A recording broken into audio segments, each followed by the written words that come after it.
Matt Ogden and this is Rich Sykes, and we are not in either my house or his today, because today, Rich, we are at the Lawrence Batley Theatre, aren't we? We are indeed. We've just had the first read-through with the cast, and it was elating. It was absolutely joyous. You were here for it. Did you enjoy it?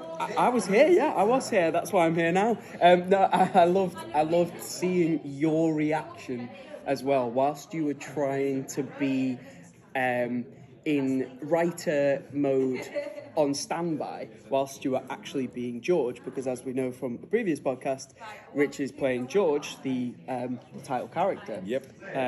And the funniest thing for me was watching you try not to crack up at everyone else delivering your lines that you've written and going, oh my God, I've got to say the next line. I've got to actually be in actor mode now. The point is, everyone brought so much to the part, and they'd really come with their A game tonight. That Clearly done their research. Oh, it was just a joy to listen to the interpretation they're going to put into the lines. It was great, really good. Thoroughly enjoyed it. It's going to be one hell of a show. Oh, it's going to be brilliant. And the thing was as well, because we only obviously did the read through today. Yeah. Fast forward 2 weeks time from today, as you know, when we're recording this, which is whatever date it is. Honestly, I've had a hell of a week. It's a Thursday. It's Thursday. There's something for me. The sing through in 2 weeks time, the first musical rehearsal. It's just going to be even funnier, I think, isn't it? I think so. A lot of the comedy of the show is in the songs. And obviously we didn't have those tonight. And yet the dialogue was still funny. It was getting laughs from the auditorium, from people who'd read it before. And it's going to add to the context of it as well, yeah. isn't it? Yeah. And the highlight for me tonight, I don't know about you, the highlight for me was, we've talked about this before, about Harry's lines and how both yourself and Maria, when you were writing and editing the script, didn't realise just how funny of a character he could be. I tell you what. I told you, didn't I? Told you. No, but I think that it is the lines, but it's the way that they're being delivered. Yeah. He's got, I mean, both, Harry and Lil, because Helen was superb tonight as well for me. Yeah. Just have quite, not a great deal to work with, but the lines they have are just beautifully sharp, and their delivery was superb. I mean, if we could bottle that and stick that on the opening night, I'd be more than happy. But it's going to get better. I think it's going to be one of those shows where the runtime is going to be so much longer to accommodate the audience. I hope so. But it really didn't feel too long tonight. No, it didn't. It didn't. I mean, I know we didn't have the songs in, but we got each of the acts in about 40 minutes. Which is just about right. Yeah. Maybe a little too long for Act 1, and Maria and I are going to have a conversation with that in a little while. She got her red pen out, so don't worry. We are still editing as we go. I didn't notice that, but I think it would be really interesting to speak to her, maybe not straight away, but in a few weeks' time, after we've kind of got into a bit more of the rehearsal process, and see just how much action that red pen gets. Yeah, in between this rehearsal and the run through, and what effect everyone actually saying the lines is going to have. Because there'll be some lines where the laugh means it's oh, we can't cut that. No, that's crucial. It has to be in there because it not only adds to the story, but it carries the humour through. Absolutely. Through the performance. Yeah, a lot of visual humour was missed tonight because it was just a standard read through as well. So I'm just chuffed to bits and absolutely buzzing. It was great. Yeah. So, shall we see a few clips of the night? Yeah, absolutely, and hopefully they weren't terrible. But work with what you've got with a live theatre. That's kind of That's right. That's what we had. So let's take a look. This is where By George will be up for its world premiere. This is James Clare hosting the Circle of Contributors. What he's doing here is asking people who they are, what they do, and what their fish and chip shop order is. Hi, I'm John, DSM for the show, and also set builder and fish chips and mushy peas. Paul, sometimes steward, and probably end up backstage for this one. Fish chip, mushy peas for me. Neil's chairman of Wales Musical Theatre Company, but also the director for this piece as well. And mine, no surprise to anyone, is a battered sausage, chips and mushy peas. I'm Sue, I'm wardrobe manager, and this is my team, or part of my team. I'm Nikki, I'm playing Pauline, and I like fish and chips with tea cake, a bit of brown tomato sauce, a bit of curry sauce, and a cup of tea. So when are we off? I'm Olivia. I'm head of creative programme here at the Lawrence Batley Theatre, and I'm very standard: fish chips, mushy peas, probably some curry sauce to share.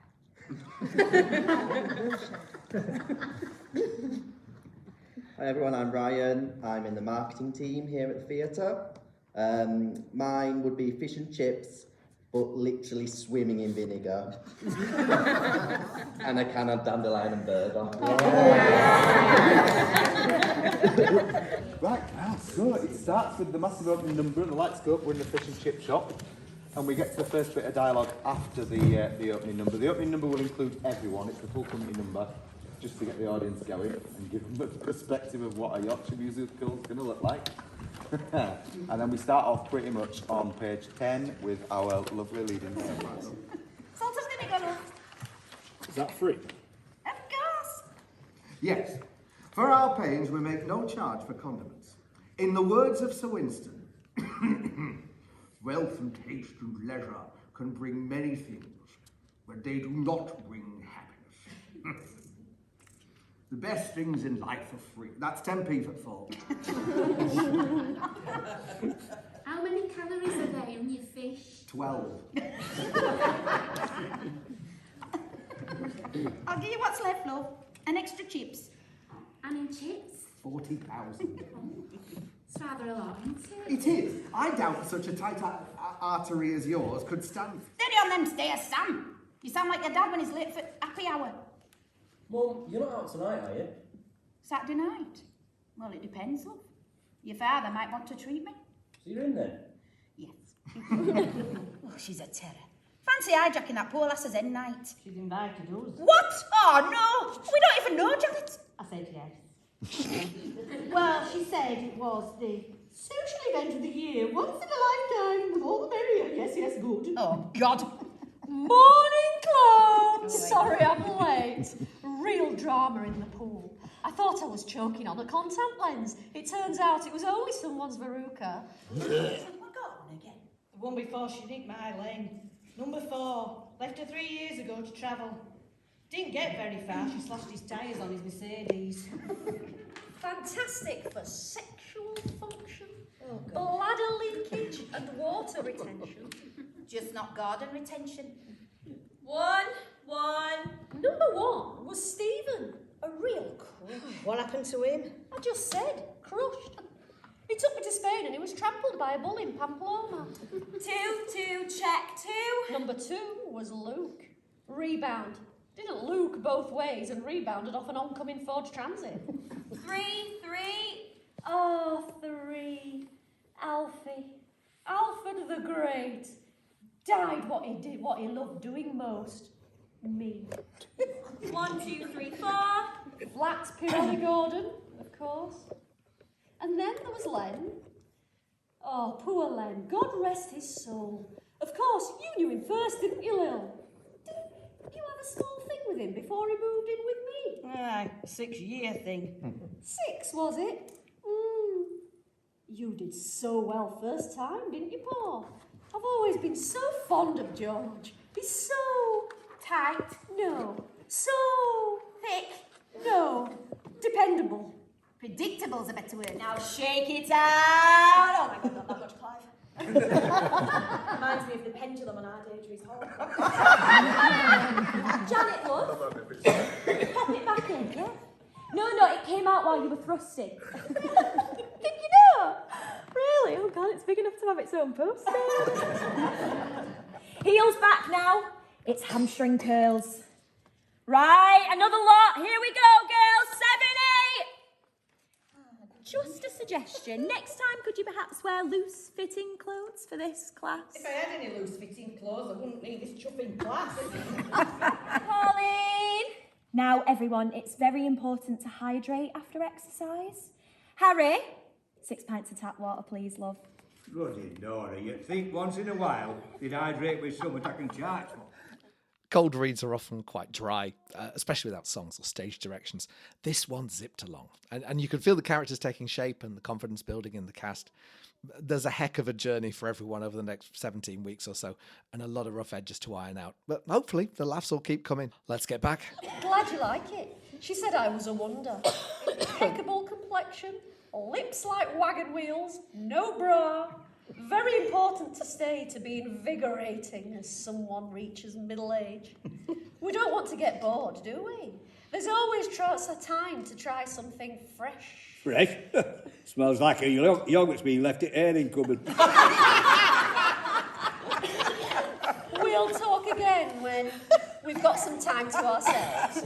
Mustache, I'll be dropping things in at your shop a little later. You'll be there, won't you? Yes, yes, good. How very dependable. Ciao, Georgie. Harry, I think something's fallen in my lap. Ah, it smells like it.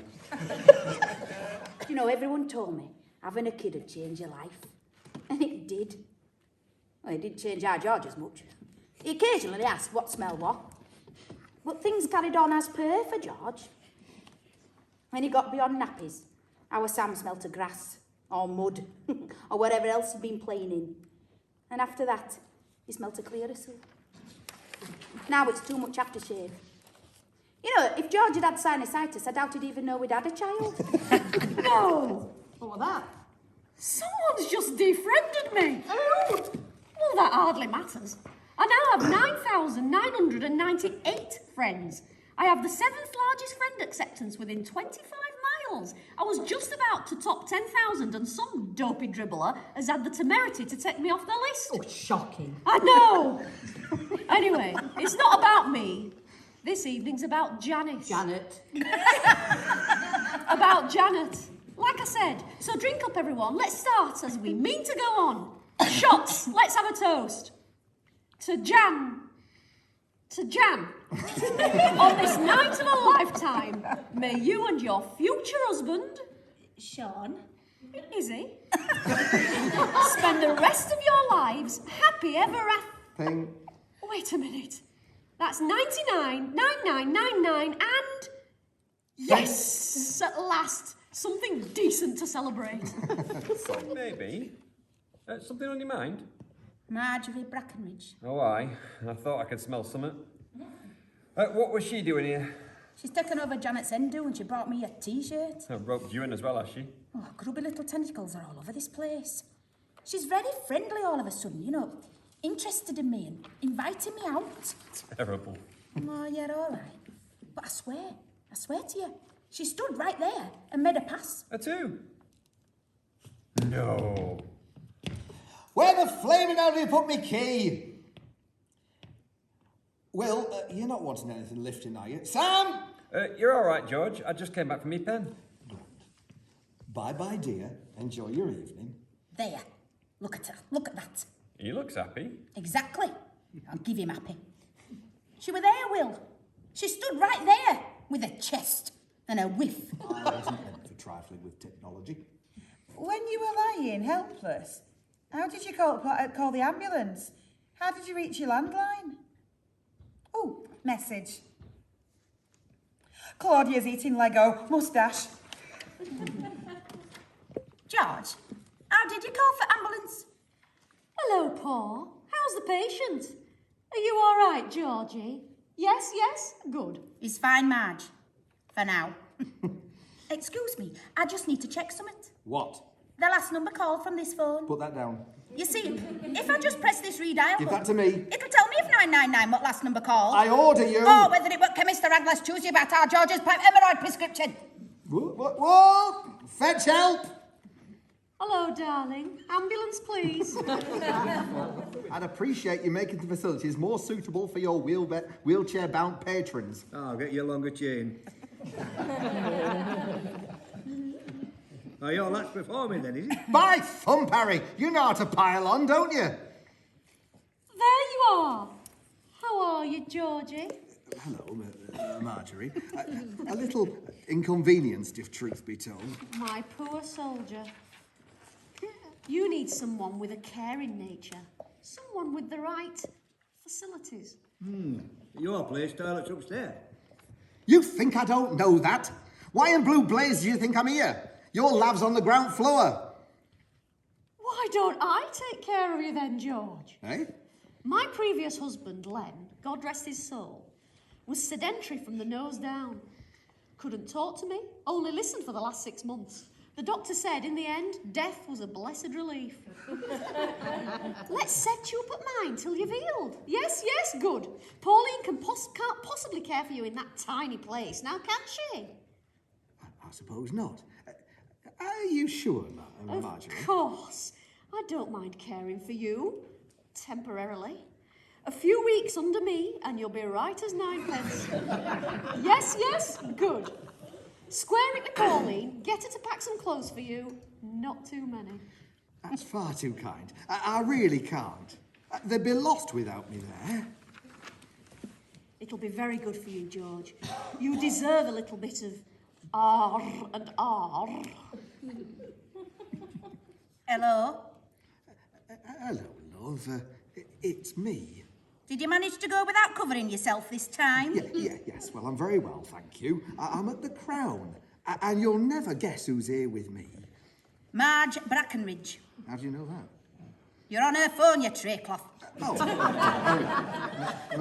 Marjorie's offered to help out while I'm incapacitated. Oh, aye. Yes, she's very kindly offered more suitable accommodation. Hers. It'll be much easier for both of us. I'll not have to keep dragging myself up those stairs, and you'll not have to worry about me. Well, that's all settled then. Perhaps you could bring a bag of things round, or maybe send young Sam. Maybe. Put Marjorie on, George. Right. Poor darling, you think that's best, don't you? Yes, good. It's common sense, isn't it? Me kicking around in that enormous house with all Len's old paraphernalia. The up and over for the bathroom, the grabby whatsits, ramp to the door, a very substantial commode, and that swingy thing to lift him into bed. We're all agreed here? Yes, good. Just bag up the bare essentials, Sam can pop them round. I'm panting to do something special for you after all that awful mix-up with photo. It'll be a relief for you both. And I'll certainly relieve Georgie. Marge? Are you taking my husband? Yes, darling. Right from under your feet. There's no need to thank me. Toodles. It's your world for the taking. It's your life that you're making. Feast your eyes, raise your hands, feel the tide of your command.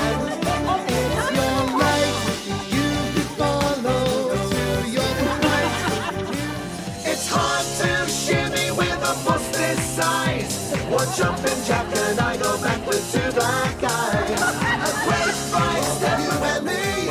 There's more than I saw you just before, and it couldn't ever be more proud. 'Cause I know you had it in you, but I know you got it in you now. So that was the first read through at the Lawrence Batley Theatre, and the first thing that we've got to mention, Rich, is tomorrow morning at time of recording, so Friday the 26th of May. They'll already be ready to go out. I mean, 10 a.m. general sale, and tickets will be flying, I'm sure, from the Lawrence Batley Theatre's website, which is www.thelbt.org. Awesome. And if you haven't watched any of the other podcasts, go back, have a little watch on Richard's YouTube channel. You can find it all over social media. Everyone's going to be sharing it. And if you don't fancy watching it, or you, for whatever reason, can't, say you're driving to work maybe, and you listen to podcasts, go onto your podcast streaming site and listen to the By George From Page to Stage podcast. Yeah.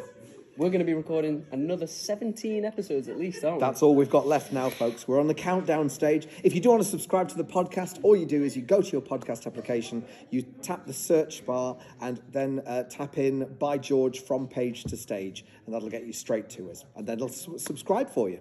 Awesome. Subscribe, watch, listen, buy tickets. Yeah, that's the message, folks, and have a good time. Nice one. Cheers, Rich. Kiddo. Bye-bye.